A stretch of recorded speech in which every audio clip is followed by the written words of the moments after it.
Good evening, everyone. I hope you're doing well. And let's pick up with the second of our two lectures on air resources. And tonight's lecture, with a little luck, is going to be a somewhat shorter lecture. So hopefully you're happy about that. And we're going to talk about air resources in our local area and use a local case study to talk about some features having to do with air resources and air quality in our region. Now, I need to let you know that there's tonight's lecture on air resources, and this will be the second and final of two lectures on air resources. This Thursday, we will have a lecture, probably a somewhat lengthy lecture, on water resources. And then next week on Tuesday, we do not have a lecture at all. That's Veterans Day, that's a holiday, and I will not be uploading a lecture. I originally thought about uploading a lecture on Veterans Day, but then I thought, it's a holiday, you should have the holiday. A week from this Thursday, next week on Thursday, will be our third midterm. And so what that means is there's tonight's lecture on air resources, there's this Thursday's lecture on water resources, and then that's the last lecture before the next midterm, which again will be next week. So when I upload the lecture on Thursday, I will also upload a study guide for the third midterm, and that way you will have almost a full week to study that. So you all should do really well on the third midterm. So with that in mind, let's start tonight's lecture on air resources. And this, as I mentioned, is going to be a local case study about a place called Slover Mountain, which maybe you've heard of. This is what it looked like back in the day. That's Slover Mountain. It's in the middle of Colton, and this is a picture from 1891. And you can see that there's already some productivity going on down there. We'll talk about that in a minute. If you're looking for Slover Mountain today, there it is. And you may have seen it in this context. If you're looking really closely, that's it. That's all that's left of that mountain that I just showed you. From a different angle, there it is again. That's Slover Mountain. That is all that is left of that mountain. If you were to go onto the Slover Mountain property, to do this, you would have to go through a chain link fence. You'd have to find an opening. You'd have to ignore all the no trespassing signs and so forth. So don't do that. You shouldn't do that. Nobody should do that. Nevertheless, if somebody did, they would take pictures like this of the remnant of the core of Slover Mountain that still remains in the Colton area. This is what it looks like, and you can see the roads that used to be used for mining this deposit, which is what we're going to be talking about today. Now, this is a Google Earth image looking down on the area that is Slover Mountain. And you can see there it is right there, south of the 10 freeway and a little bit west of the 215. And obviously no streets and so on because it is a mountain. But it's an important mountain, or it was in terms of our region, because of the rocks that make it up. And those rocks are limestone rocks, which we're going to talk about. And the reason that we're finding limestone here, limestone is actually an ancient marine rock, an ancient ocean rock. And the reason that we find it here is because of California's unique geology, which we touched on a little bit last lecture.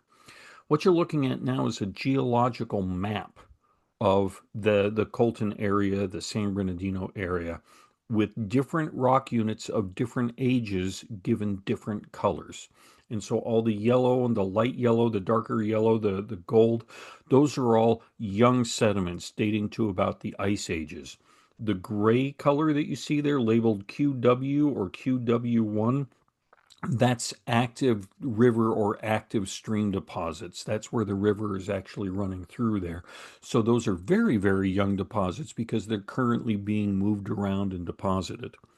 The blue stuff you see inside that circle is ancient rock. That dates that back to the Paleozoic era, which is an era that predated the Mesozoic era. The Mesozoic is the period of the non-avian dinosaurs, the classic dinosaurs. And today we are living in an even younger era called the Cenozoic era. So these rocks are millions upon millions of years old, and they're sitting there in a mountain, what's left of a mountain today, in the middle of Colton, California. And these rocks are the remnants of ancient oceans that used to be in this area. If you remember a previous lecture where I showed you how our continent has changed through time, through geologic time back in the Paleozoic, uh, And you saw that California for much of that time was ocean. It wasn't dry land. And so what we have here in Colton is the upthrust of ancient marine rocks, ancient ocean rocks. Now, we've talked about ocean rocks before here in California, where some rocks, some ancient ocean rocks, in some cases, have been buried on the ocean floor, and then they've been compressed and they've been squeezed, and eventually they have resulted in petroleum deposits. That's not what happened here. Here you have a different kind of preservation, and it's not oil, it's limestone. It's ancient limestone that's being preserved as part of what used to be Slover Mountain. You can still see other mountains like this today. This is the Crestmore Quarry down at the southern end of Bloomington, the northern end of uh, uh, Riverside, right where they meet. And this is also right there is a pocket of Paleozoic rock. And so here's another Google Earth image. You're looking down on it. Here's the area we're looking at right here. And now if we switch back to our um, geological map of the region, you can see that blue pocket right there in the center is also Paleozoic rock. And so this was also material that was being mined from Crestmore Quarry back in the day. Now, the reason that these ancient marine rocks are here, once again, is because of California's unique geology. As we've discussed many times, and as I may test you on the exam, California is located along the juncture of two massive tectonic plates, the North American plate and the Pacific plate. And as we talked about, the North American plate is moving to the south and east. The Pacific plate is grinding past it, moving up to the north and the west. And because of the geometry of the Earth, because the Earth is a sphere, there is sometimes some weird stuff going on with some of these faults. So there's the North American plate moving there, there's the Pacific plate moving there. And because of the way things work, right here in our area is a compression zone where the plates are squeezing together. This is part of what helped generate the transverse ranges that we were talking about earlier, but it's also what results in some of these much older rock units being upthrust and exposed to the surface as mountains in our area. And that's where Slover Mountain came from. This is what it looked like back in the day, and you can see people are even then starting to mine there, but you can see how they're doing it. They've got some rail tracks there, they've got a mule-drawn cart, and so things are relatively primitive. This is back in the 1870s. Slover Mountain was a going concern back in the 1870s. And as people continued to excavate, they continued to recover limestone and limestone products from the mountain. The development got bigger and bigger and bigger. Here's what those rail lines eventually led to. This is the 1880s in Slover Mountain. This is what it looked like. Now, back at this point in time, and I may test you on this, they weren't necessarily looking for limestone per se. They were looking for a specific kind of limestone, which we would call marble. They were specifically harvesting marble that was present in Slover Mountain. Now, for those of you who have been up to San Francisco, if you haven't, you should go. It's a wonderful town to visit, wonderful city to visit, sorry. And if you were to visit Golden Gate Park, you might see this feature. This is a photo that my wife took. And these pillars are known as the portals of the past, and they used to be part of a mansion. This is a drawing of what that mansion used to look like in San Francisco. And other than those pillars, other than those portals of the past, this house was leveled in the 1906 earthquake and subsequent fire in San Francisco. And that's where this famous picture comes from, showing the devastation of San Francisco as shot through those pillars, which were the only thing left of that house. And so that's why today it's referred to as the portals of the past, because it captures this image. And you can go see these pillars today in Golden Gate Park in San Francisco. Why am I telling you this? Because these pillars are made of marble that was collected and harvested from Slover Mountain here in Colton. So local marble does well. It manages to withstand the San Francisco earthquake, and you can still see it today up in San Francisco. So should you choose to do that, please feel free to swing by for a moment and take a quick peek and see some of your history there preserved in San Francisco. Eventually, though, the marble deposits kind of petered out. That doesn't mean there wasn't other limestone to be harvested. It just meant it wasn't marble grade. You couldn't do the same sort of carving with it that you would do with other limestone. Nevertheless, you can see that they continued to mine the mountain. They continued to get material from the mountain. This is what it looked like in the 1930s. You can probably tell that the plant, the cement plant there, which gives away what they're doing, by the way, the cement plant there is noticeably larger, and the mountain itself is substantially smaller because there was a lot of harvesting of material here. And this is what it looked like in the 1970s and 1980s. And you can see some of the development there in the background from this aerial photo. And you can see even now all the tracks that were made by the equipment that was carving out and harvesting the limestone from this mountain. What they were doing was producing cement, Portland cement. They were using the limestone to make that. So if you don't want to go to San Francisco, you can go to downtown Los Angeles. And if you look at City Hall, realize that City Hall was built of concrete that derived from Slover Mountain.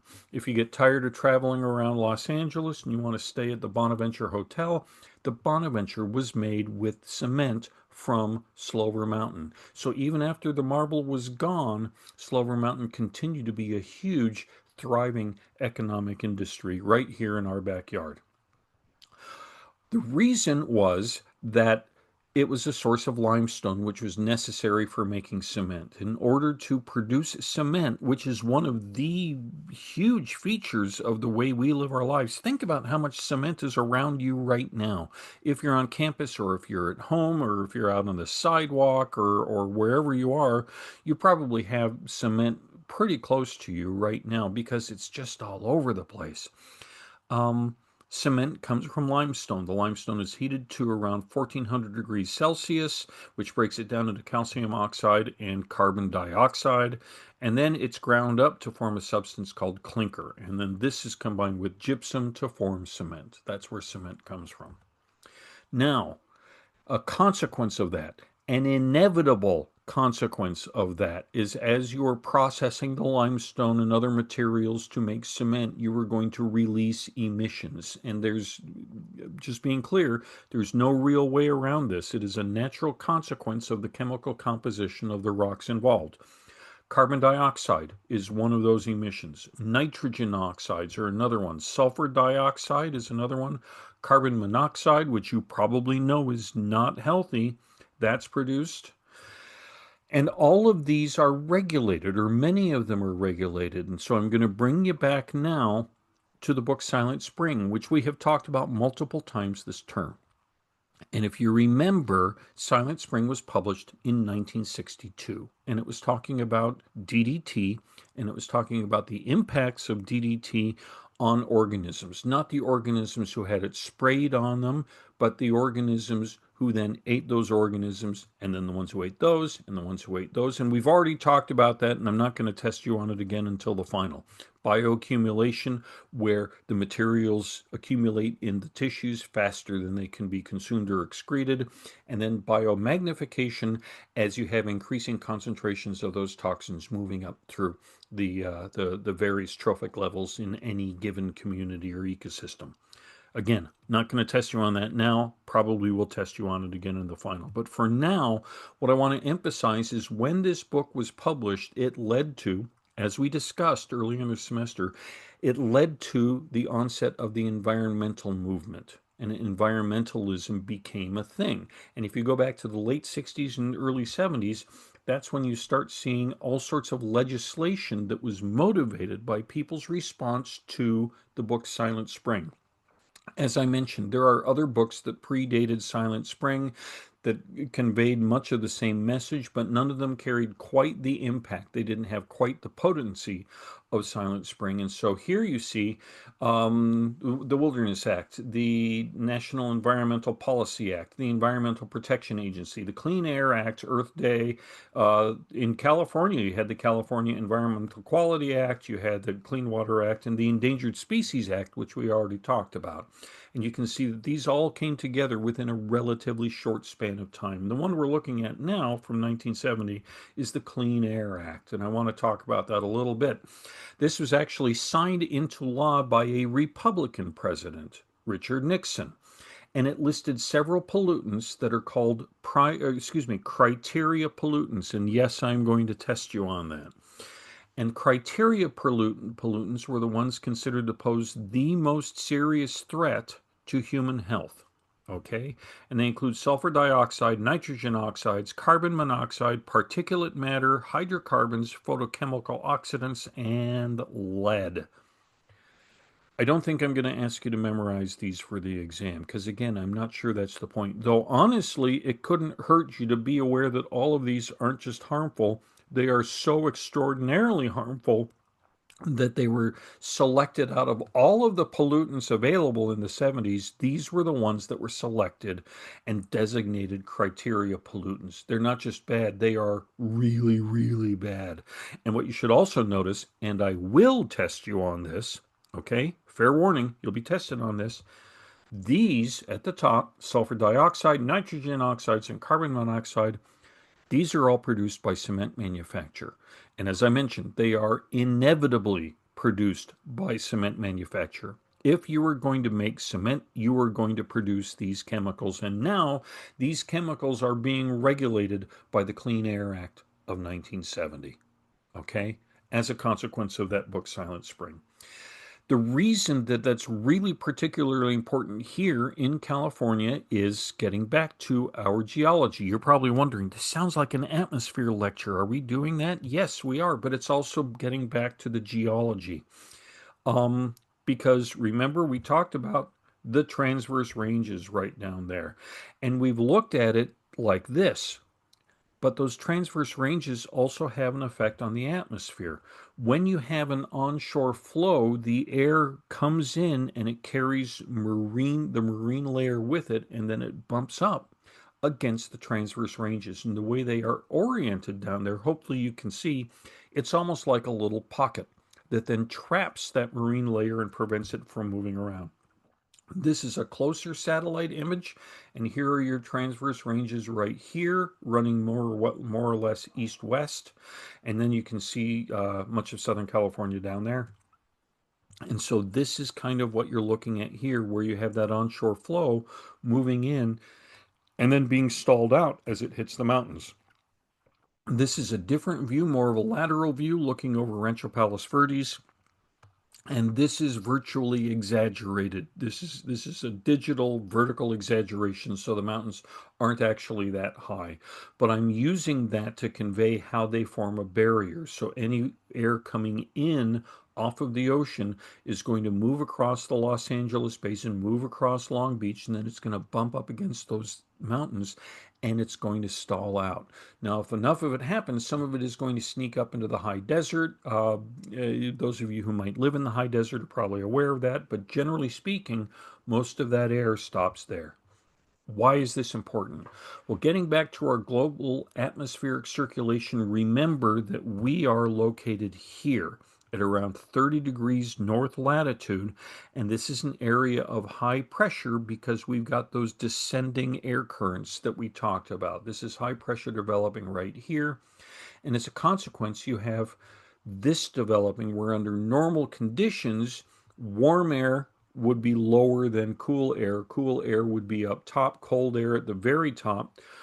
But if you have that warm air getting bumped upwards as a consequence of what's known as an inversion layer, what you see there is that the cooler air gets trapped beneath it. And as a consequence, any chemicals like the criteria pollutants or smog, the marine layer, what have you, they get trapped underneath that inversion layer. Because you have high pressure, it doesn't escape. So the cold air that's up top gets pressed down by the the high pressure area that we're in, but then you have cooler air developing underneath it because of the marine layer. This is particularly true during winter months, late fall, winter, and early spring, when the ground surface cools off much more quickly, and so you have cooler air down by in this case, the buildings, in our case, by some of our houses. And then with the influx of the marine layer, you have that buildup of cooler air below the warm air, which means that you can't get rid of that particulate matter. You can't get rid of the carbon monoxide. You can't get rid of the particulates, the sulfur dioxides, and so on. All of that gets trapped by that inversion layer. And so, because of where we live, and because of our geology, the air quality is particularly bad. If you lived in Kansas or Nebraska or parts of Oklahoma, do they have bad air quality? They frequently do. But because they're so relatively open and relatively flat, and they're not next to an ocean that is pumping in this stuff from seaward, you have a different reaction. So you don't have these pockets of pollution that develop. This is one of the issues with living where we do in California. And the Clean Air Act was a response to this, not just in California, but nationwide, because there were other cities like New York, for example, that similarly had horrific pollution. And so the Clean Air Act was an attempt to control that. This is what downtown Los Angeles would look like in the 50s and 60s. Now, I have talked to people who are even older than I am. I know it's hard to conceive of people that old, but they actually existed at one point. And they were in Los Angeles during the 50s, and they said there would be days that the smog was so thick that you couldn't see across the street. It was that bad. It was brown. It was nasty. It was full of car exhaust. It was full of smoke. It was just absolutely awful, and the Clean Air Act was going to address that. Now, I did not grow up during the 1950s. I can tell you that during the 1960s and 1970s, and yes, I am dating myself, but I don't know how to avoid that. The Clean Air Act was passed in 1970, but it didn't really kick in because it takes some time to start putting all of these measures in place. I can remember walking to elementary school, and you will laugh, but when I was a kid, I could walk, I think it was about half a mile, two-thirds of a mile by myself, and just walk up to school and walk back, and nobody thought twice about it. I didn't need to be driven, I didn't need to be escorted. It was perfectly possible just to walk up to school and don't talk to strangers. Why am I reminiscing like this? Because there would be days when, even as a little kid, a perfectly healthy kid, I couldn't draw a full lungful of air. I couldn't inhale all the way without sharp stabbing pains in my chest because of the air quality. It didn't necessarily look like this, but those same chemicals were still in the air and I was still inhaling them. And it was me and every other kid and all of the adults and all of the elderly people. There would be days that they called smog alerts where everybody was advised to stay inside and not do any outside exertion. There would actually be sports events that were canceled because of the poor air quality. It really was miserable. Even when it didn't look like this, you still had that layer of pollution, visible or invisible, that was really causing damage to people. And that was one of the reasons that the Clean Air Act of 1970 was passed. I'm going to talk about this, I believe, in a future lecture, but I want to emphasize because you may have seen some of these billboards around. You may have seen other advertisements, people talking about how expensive gasoline is in California. That is absolutely the case. Gas here is more expensive than outside of the state. Absolutely true. That said, the reason is there are laws in place in California to reduce emissions that are harmful to human health. And again, we're going to talk about this in the future, but it gets back to the industry we talked about previously, where we talked about things like gasoline and so on, petroleum byproducts, and the resulting emissions. And remember, when we talked about economic transactions, you take matter, you take energy, and you produce a product, and there's some waste involved. In the case of what we're going to talk about, cement manufacture, the waste is those emissions that we mentioned that once again are unavoidable. If you're going to make cement, You can't get around it. Maybe someday somebody will invent a better way to do it. Maybe they already have, and I'm just not familiar with it. And you are, and you're sitting there very smugly thinking, I know more than he does, which is fine. That wouldn't bother me at all. Just shoot me an email, let me know, send me some references, and I will update my lecture. But right now, what we're talking about is when we talk about things like air quality, that's the waste. That's something that's not included in the price of producing whatever it is you're producing. And so, in the case of emissions from cement or emissions from vehicles burning petroleum, what you need to do is find some other way to address that. And so, in California, building on the Clean Air Act, and this is back in 2006, which some of you may even have been around at this point in time. This was a assembly bill that was passed specifically to address global warming, and it was aimed at reducing greenhouse gas emissions, which we have also talked about previously. This is what would have been dealt with. Okay, carbon dioxide is the big number one. Now, carbon dioxide, as I mentioned, is also produced by cement manufacture, but it wasn't considered a criteria pollutant by the Clean Air Act of 1970. Yes, I will ask you that on the midterm, so let me say it again.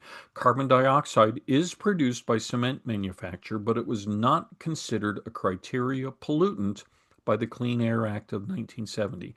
And it's because the criteria pollutants were looked at as being particularly harmful, extremely harmful. Carbon dioxide, I am exhaling right now. If you're listening to this and paying any attention, even if you're not, even if you have fallen asleep, I hope you're having a good nap, but as you are exhaling, you are releasing carbon dioxide.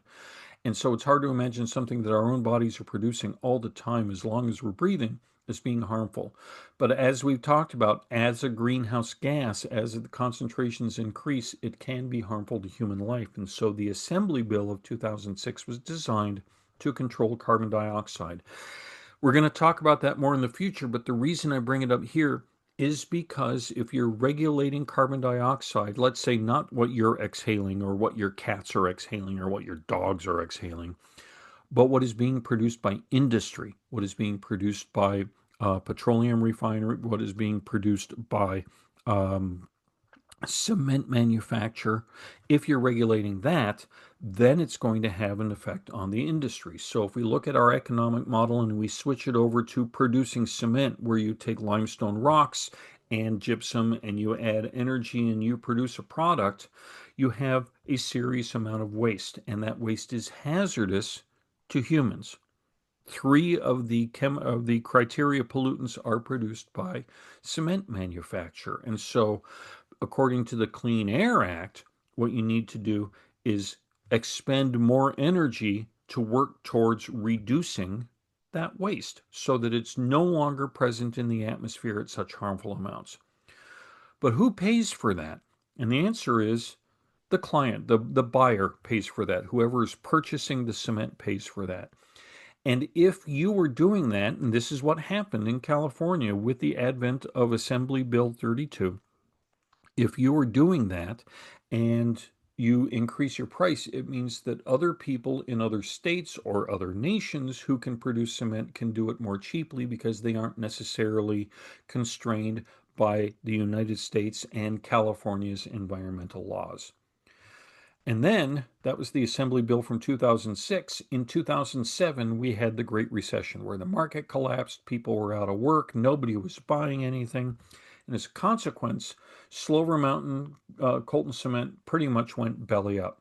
They weren't able to produce. This is an article from 2009.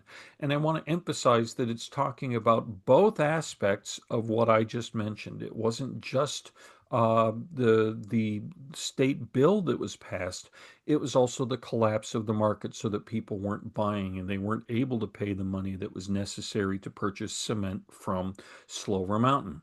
And so you can read this article at your leisure, but it talks about how they laid off 94 of the 131 employees and ceased cement production. Now, take a look down here. It mentions again Assembly Bill 32, known as the Global Warming Solutions Act, which aims to reduce greenhouse gas emissions to 1990 levels by the year 2020. And what they said is until the economy picks up, until the recession ends, and until we know what Assembly Bill 32 will require of us and the costs, that will determine whether any more work could be done at Slover Mountain. And just to throw this in to let you know what local politics were like, and in many cases still are like today, this is State Senator Bob Dutton from Rancho Cucamonga said he was extremely sad for the 94 hardworking employees who will lose their jobs. I'm frustrated with my colleagues who refuse to see how ridiculous regulations are killing businesses in this state during the worst economic crisis since the Great Depression. Now, I'm not trying to get political, but I want you to realize number one, the economic crisis came after the law was passed. Number two, if you eliminate those regulations, you are poisoning people again. You're releasing hazardous chemicals into our local atmosphere. Now we're not just talking California. We aren't talking the United States. We're talking specifically right here in the Inland Empire. You're producing chemicals that are known to be harmful to humans. They are known to impact humans. And so I understand that these people lost their job, and yes, that is awful. But if they keep their jobs, that cement plant is actively harming people. And if you're doing this back in the teens and the 20s and the 30s and the 40s and the 50s, maybe it's not having so much of an impact. But as more and more people move into Colton, more and more people move into Rialto, more and more people move into San Bernardino and the Inland Empire, you're impacting the lives of more and more and more people. That's why the Assembly bill was passed to try to address that, to try to rein that in, and it does have an economic impact. The challenge is, as I mentioned, what should happen is that you pass the costs along to the consumer, and yes, cement is going to cost more, and yes, that's going to have an environmental impact, but you keep people employed. That didn't happen because there were other places, I believe China, who were producing cement and doing so much less or much more cheaply than what Slover Mountain could produce. So Slover Mountain eventually shut down. For years and years and years, there was this giant flag waving atop it, and it was taken down and still hasn't been returned because there's still nothing going on at Slover Mountain. And I don't think we're going to see anything going on at Slover Mountain anytime soon, even though there are still some limestone resources that can be harvested there. Until the price of cement really goes up, it won't be financially viable to work there. In terms of Crestmore Quarry, work proceeded longer than at Slover Mountain, but they had issues as well. This is from 2008, and you have the same sort of thing happening where regional air quality officials disclosed that the dust from the plant contained unacceptable levels of hexavalent chromium, which can cause cancer, which means it's a carcinogen. We talked about carcinogens. I don't know if I'm going to ask you. That would be really obscure to say. Is hexavalent chromium a carcinogen? True or false? That would be um, a little specific. So I probably won't. I might. I might. I probably won't. But the reason I mention it is that everybody living in the area around the Crestmore Quarry was being routinely exposed to carcinogens that they were inhaling just by breathing. Unless you walked around with a mask or a respirator, you were breathing in and breathing out chemicals that were known carcinogens on a daily basis. And you were raising your children there, and you were taking care of your elderly grandparents there. Everybody's breathing it in. So, once again, those regulations may sound like a burden, but they're there actually to help protect people. And so, here too, you had an issue with producing these materials. So this is just a little bit of a touch on what the geology of our region is like, what the air quality of our region is like, and how the two of those interact. Because of where we live, our air quality is its own unique thing. And so California and our area have to respond creatively in order to make sure that the air we're breathing isn't desperately poisonous. And that's why some of these issues have come to light. That's why some of these regulations have put into place. That's also why some industry has been impacted. And that's also, as we will talk about in a future lecture, why we pay more for our gasoline than anybody else. And this is also from 2008, where they settled. They reached a settlement deal. Um, they avoid admitting whether the emissions were being produced. Blah blah blah blah blah. You can read that on your own. Anyway, that's it. That's tonight's lecture. Hope you found it of some interest. If you have any questions, reach out. Otherwise, we'll talk to you Thursday with a lecture, a long lecture. Fair warning, it'll be a long one on water resources, and then that'll be it till the midterm next week. Until then, take care, have a good evening, and we'll talk to you later.